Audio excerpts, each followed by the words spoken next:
when a Christian person may say, you don't have the Holy Spirit, so you're not going to heaven, or you're not, what's the response to that? Well, first thing, who said you need the Holy Spirit to go to heaven? What would they say? Play the devil's advocate with me.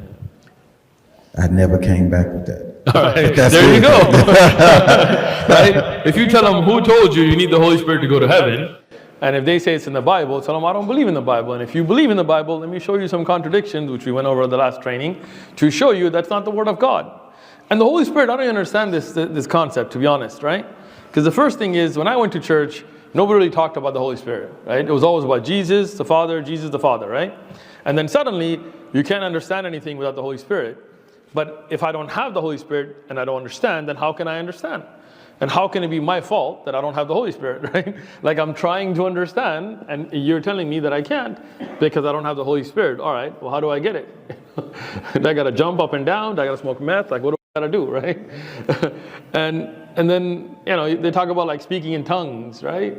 And if you look in the Bible, speaking in tongues was speaking in the language of the people. People understood when the disciples spoke in tongues.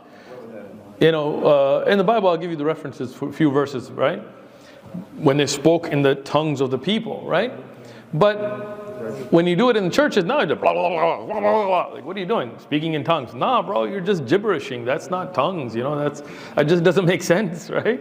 So when you look at it from that perspective, to say you need the Holy Spirit to go to heaven, God, where did you get that from? And what is the Holy Spirit? How do you get it? Right? Like, it's just a statement they use when they can't explain something. Like when you catch them on a contradiction. Today we were giving dawah. Where was that? Nashville? Centennial Park. And we met some Christians, and at first they were like all happy about the engagement, and then once they got tore up, they were like, you don't have the Holy Spirit. Like, all right, well, how do I? There's clear contradictions in the Bible right there, numeric. You just said there's no contradiction. Now I'm showing them to you. Oh, you don't have the Holy Spirit. Can the Holy Spirit do some math here for me? Like, I don't know what's going on, right? I had a debate in the UK. You can see it on the One Message Foundation channel. And there was a lady that came in Leicester, and she kept going like this. I don't know what that was. Like, I don't know, right? I don't know, right? Not me.